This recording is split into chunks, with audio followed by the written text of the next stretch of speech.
हिमाचल विधानसभा चुनाव के लिए मतदान के लिए केवल कुछ ही दिन बाकी है। दोनों बड़े दलों बीजेपी कांग्रेस में आरोप प्रत्यारोप का सिलसिला जारी है। बीजेपी के राष्ट्रीय प्रवक्ता संबित पात्रा ने शिमला में कांग्रेस पर बड़ा हमला बोला है। पात्रा ने राहुल गांधी के हिमाचल न आने पर भी सवाल खड़े किए हैं। संबित पात्रा ने कहा कि कांग्रेस के पास नेता, नीति और नीयत नहीं है। राहुल गांधी हिमाचल में प्रचार में क्यों नहीं आना चाहते? क्या स्थानीय नेताओं ने उनको मना किया है? क्योंकि राहुल गांधी जहां भी जाते हैं कांग्रेस हारती है। सोनिया गांधी छुट्टियां मनाने आई है। कांग्रेस के लिए हिमाचल हॉलीडे डेस्टिनेशन है, जबकि बीजेपी के लिए विकास डेस्टिनेशन है। सोनिया गांधी शिमला में हैं, बावजूद इसके कोई जनसभा क्यों नहीं कर रही है? कांग्रेस के लिए क्या हिमाचल पर्यटन स्थल है? इसके अलावा कुछ नहीं है। कांग्रेस प्रॉपर्टी और छुट्टी मनाने हिमाचल आती है, भाजपा विकास करवाने आते हैं।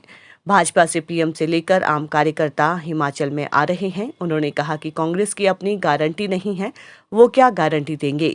कांग्रेस की गारंटी भ्रष्टाचार और हर चीज का विरोध करना है। कांग्रेस नेता आनंद शर्मा ने ही महिलाओं को प्रतिमाह 1500 की गारंटी पर सवाल उठाया है।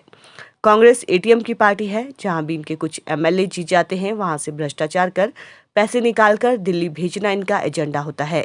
उन्होंने ओपीएस की गारंटी पर सवाल खड़ा किया और कहा कि कांग्रेस केवल ओसीएस यानी ओनली करप्शन स्कीम की गारंटी दे सकती है। वहीं उन्होंने कहा कि भाजपा कल अपना दृष्टिपत्र जारी करेगी, उसमें हर वर्ग के लिए बड़ी घोषणा होगी। हिमाचल प्रदेश के चुनाव में घोषणा पत्र या जो विजन डॉक्यूमेंट होता है, भविष्य की दूरदर्शिता क्या है भारतीय जनता पार्टी का, यह अपने आप में एक बड़ा विषय है। और कल हमारे राष्ट्राध्यक्ष श्री जगत प्रकाश नड्डा जी, जो हिमाचल प्रदेश से आते हैं, जो भूमिपुत्र हैं, कल वो इसे रिलीज करेंगे। एक तरफ हमारा विजन डॉक्यूमेंट है और दूसरी तरफ हमारे प्रतिद्वंदी कांग्रेस पार्टी का डिवीजन है। एक तरफ विजन, दूसरे तरफ division. On one side we have the vision of Bharatiya Janata Party, while on the other side we have the division of the Congress Party. आप सोच के देखिए किस प्रकार से भारतीय जनता पार्टी के विजन में किसकी कौन कौन लोग शामिल हैं। आप देखिए मोदी जी से लेकर, क्योंकि मोदी जी का एक लगाव हिमाचल प्रदेश के प्रति रहा है, सदैव से रहा है। जहां मैं बैठकर आज प्रेस कॉन्फ्रेंस कर रहा हूं, इसी क्षेत्र से, इसी स्थान से न जाने कितनी बार मोदी जी ने हिमाचल प्रदेश को संबोधित किया है। मोदी जी, आदरणीय नड्डा जी, आदरणीय ठाकुर जी, चीफ मिनिस्टर, सभी के नेतृत्व में यह विजन डॉक्यूमेंट आगे बढ़ेगा।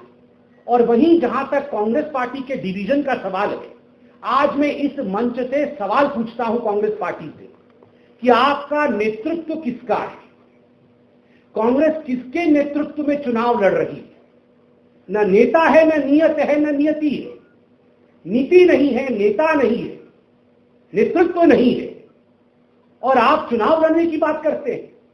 तो ये जो विजन और डिवीजन की बात है, आज कांग्रेस पार्टी अपने आप में एक डिवाइडेड हाउस है, क्योंकि उनके पास नेतृत्व नहीं है। तो स्वाभाविक रूप से एक लंबे अरसे में आप देखिएगा, हमेशा जीत विजन की होती है, दूरदर्शिता की होती है। जो बांटने वाली नीतियां होती है, डिवीजन की कभी भी जीत नहीं होती है। आज कुछ सवाल मैं यहां से उठाने वाला हूं। राहुल गांधी जो कांग्रेस पार्टी के अव्वल नेता हैं, वो यात्रा पे निकले हुए हैं। मेरा सवाल है, क्या राहुल गांधी हिमाचल भी आएंगे? वो यात्रा कर रहे हैं हिमाचल प्रदेश, गुजरात, ये महत्वपूर्ण पड़ाव है चुनाव के दृष्टिकोण से। और जहां तक कांग्रेस पार्टी का सवाल है, कांग्रेस पार्टी जहां तक मैं जानता हूं एक एनजीओ नहीं है, एक राजनीतिक पार्टी है। चुनाव लड़ना शायद उसके डॉक्यूमेंट में एक मुख्य अध्याय होगा कि हमें चुनाव लड़ना है। तो स्वाभाविक रूप से एक पॉलिटिकल पार्टी जो चुनाव लड़ेगी और लड़ती रही है, क्या उसके पूर्व अध्यक्ष, क्या उसके अव्वल नेता राहुल गांधी हिमाचल प्रदेश में कैंपेन क्यों नहीं करना चाहते? दो चीजें हो सकती है। या तो उनको लगता है कि उनके यहां आने से उनका समय बर्बाद होगा, क्योंकि वो एक यात्रा में है, तो वो समय बर्बाद नहीं करना चाहते। अगर ऐसा उन्हें लगता है कि उनका समय बर्बाद होगा, तो ये हिमाचल प्रदेश के स्वाभिमान के ऊपर ठेस है। और मैं प्रत्येक हिमाचली को कहूंगा कि जो व्यक्ति आपके स्वाभिमान के ऊपर ठेस करता हो, उस व्यक्ति को चुनना नहीं है। उस व्यक्ति के लिए, उस व्यक्ति के पार्टी के लिए एक भी वोट नहीं देना है। या तो ये हो सकता है वो इसलिए नहीं आ रहे हैं क्योंकि लोकल नेता जो कांग्रेस पार्टी के हैं उन्होंने कहा होगा कि राहुल जी आप मत आइएगा, जहां जहां आप जाते हैं वहां कांग्रेस का क्या हश्र होता है वो तो हम देखते हैं। पिछली बार पंजाब में भी उन्हें कहा गया था कि अब पंजाब मत आइएगा। खैर, नहीं जाने के बावजूद भी चुनाव तो अब हारना उनकी नियति बन चुकी है। तो ये दो ही कारण हो सकते हैं, या तो उनको लगता है हिमाचल आना समय बर्बाद है, या उनको लगता है कि यहाँ के नेताओं ने मना किया है कि भाई साहब प्लीज हिमाचल मत आइएगा, वरना हमारा तो ऐसे ही वोट नहीं मिल रहा है, आपके आने से तो और काम खराब हो जाएगा। दूसरा सवाल है, क्या सोनिया जी आई हैं? क्या सोनिया जी ने कोई रैली किया है? मगर मैंने अभी सुना कि वो आई हुई है, डेस्टिनेशन हॉलिडे के रूप में आई हुई है। वो बुजुर्ग हैं, बड़ी हैं,